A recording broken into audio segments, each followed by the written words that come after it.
Yes, 450 marks you are getting, it's normal. It's normal. If you are getting 450 marks, around 500 marks, around 400 marks, it's very normal. अब यहाँ से तुम्हें ये सोचना पड़ेगा कि हमें कैसे मार्क्स इंक्रीज करने हैं। सोचना पड़ेगा कि बायो में मेरे कितने आ रहे हैं, तो बायो के उसके अकॉर्डिंग स्ट्रेटजी बनाइए। केमिस्ट्री में कितने आ रहे हैं, उसके अकॉर्डिंग स्ट्रेटजी बनाइए। फिजिक्स में कितने आ रहे हैं, उसके अकॉर्डिंग स्ट्रेटजी बनाइए। उसके बाद देखिए कि सिलेबस जो मेरा हुआ है वो कितना रिमेनिंग सिलेबस है। रिमेनिंग सिलेबस को जल्दी जल्दी कवर करिए। जो बचा हुआ पार्ट है उसमें रिवीजन करिए। जिस चैप्टर में नंबर कम आ रहे हैं उसको एक बार और अच्छे से पढ़िए, उसकी क्वेश्चन प्रैक्टिस करिए।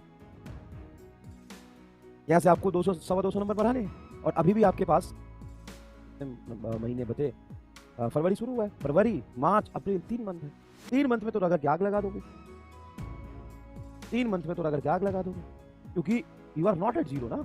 लोग तो कहने वाली बात होती है कि सीधा 0 से 720 नंबर दिला देते हैं 90 दिन में, इन 90 डेज, इन 90 डेज। और स्ट्रेटजी तुम ही जाके देखते हो, how to get 0 to hero, 0 to 720 in 90 days.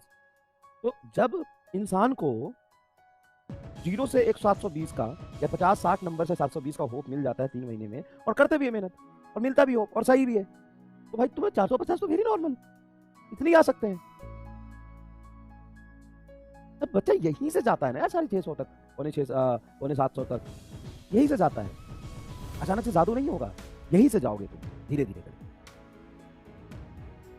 और इट्स वेरी नॉर्मल, ये मेरी बात सुनना, और it's very very very very normal कि आप 500 पे अटक गए, 550 पे अटक गए, 650 पे अटक गए। इट्स वेरी कॉमन, अटकेंगे क्योंकि पहला सिलेबस किसी और चीज का था। पहला टेस्ट किसी और चैप्टर किसी और सिलेबस का था, दूसरा टेस्ट किसी और चैप्टर किसी और सिलेबस का है, तीसरा टेस्ट में भी चैप्टर्स चेंज हुए हैं, तो आपका टेम्परामेंट अभी वहां तक है।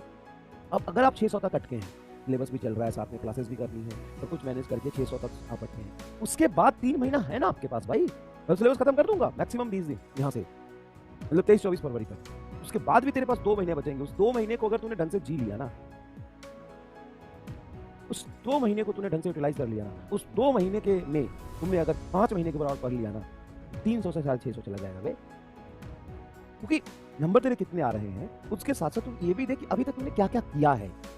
तेरे ऐसे थोड़ी ना कि पिछले 7-8 महीने एकदम खाली है, 300 भी नंबर आ रहे हैं, तो तुमने पढ़ा तो है ना पिछले साल के कंपेयर में, या तूने स्टडी करी है ना, चैप्टर्स पढ़े हैं ना, क्वेश्चन किए हैं ना, रिवीजन किए हैं ना, तो नंबर में कन्वर्ट करना सोच कैसे होगा। है 2-3 महीने टाइम, उस अकॉर्डिंग मेहनत कर।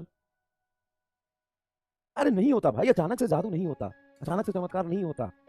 तो जिनके सिलेक्शन होते हैं ना, वो भी इसी रास्ते से जाके वहां तक पहुंचते हैं। ऐसा नहीं कि उसके 4 महीने बाद से ही 650, 700 और 800, 950 नंबर आने लगते हैं।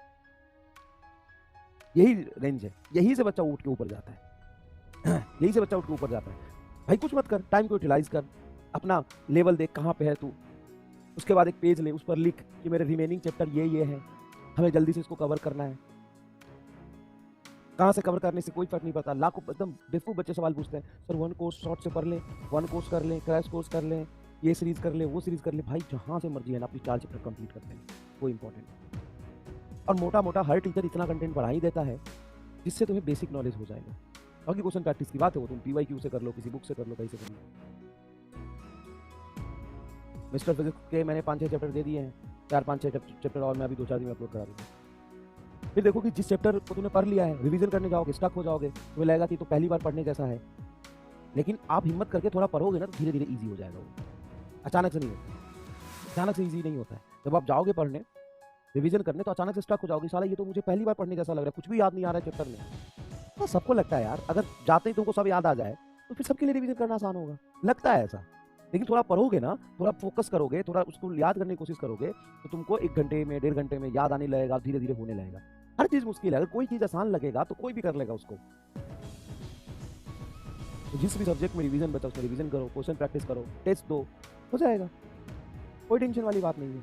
अच्छा टेंशन लेके तुम कर भी क्या लोगे यार। 2 चीजें हैं, बता रहा हूँ ईमानदारी से, 2 चीजें हैं जो आज से 4 महीने बाद तुमको रियलाइज होगी। मेरा सिलेक्शन हुआ कि नहीं, मैंने मेहनत किया कि। ये तेरे हाथ में नहीं है कि तेरा सिलेक्शन होगा कि नहीं, ये किस्मत, भगवान और ऊपर वाले के हाथ में। लेकिन तूने मेहनत किया कि नहीं, ये तेरे हाथ में। तो तूने मेहनत किया कि नहीं, इस पे भी अगर तू 2 महीने बाद या 3 महीने बाद पछताएगा बैठ के कि यार मैं कर सकता था थोड़ा और, तो फाइनल गोल को छोड़, फाइनल रिजल्ट को छोड़, सिर्फ ये सोचते रहने से क्या होगा, कैसे होगा, कब तक पहुंचेंगे, मेहनत करना। ये 3 महीने आंख बंद करके मेहनत, ये 3 महीने अपने जीवन से ऐसे निकाल दे जैसे ये तू जिंदा ही नहीं है, ये तेरे लिए मैटर ही नहीं करता। 3 महीने को बचे हुए को ऐसे कर दे जैसे दुनिया में कोई से कोई मतलब नहीं है, घर वाले से रिश्ता तोड़ दे, कोई माई बाप भाई बहन फूफा मौसा नहीं, सिर्फ अपने पर फोकस कर। इस 3 महीने में इतना मेहनत कर, इतना मेहनत कर कि जीवन भर तू कभी भी पीछे मुड़ के देखेगा नहीं और तो सोचेगा कि यार साला क्या दिन थे वो, मतलब मैं इतना मेहनत कर सकता था या कर सकती थी, मुझे ये भरोसा नहीं है। कभी भी लाइफ में पीछे मुड़ के देखे ना तो वो 3 महीने ना तो ऐसे लगे कि क्या टाइम था यार, मतलब अपनी औकात से 10 गुना कैपेसिटी पे मैंने पढ़ा। और फिर ये भूल जाते नंबर कितने आ रहे हैं, हाँ जितने आ रहे हैं उसके बेसिस पे सेल्फ एनालिसिस करो, जो जो चीज़ बची हुई है उसको करो, और फिर करने जाओगे इतना चीज़ करना है, बैठोगे करने, सर दर्द करेगा कि बाप रे इतना, बाप रे इतना, बाप रे इतना, तो फिर नहीं होगा। थोड़ा थोड़ा करके करो, थोड़ा थोड़ा करके करो, थोड़ा थोड़ा करके करो, करते जाओगे चीज़ें आसान होती जाएगी। एक दिन में नहीं होगा, वो टाइम उतना ही लेगा, महीना दिन, वो लगेगा कि कमांड में लेने में, लेकिन तुमको कुछ नहीं सोचना, सोचना कि मुझे मेहनत करनी है ताकि 3 महीने बाद ना तुमको इस बात का रिग्रेट फील ना हो कि मैंने मेहनत नहीं की। और यकीन मान इतना कर लिया ना, बहुत दूर निकल जाएगा, बहुत दूर निकल जाओगे तुम। ठीक है, चलो आगे देखो।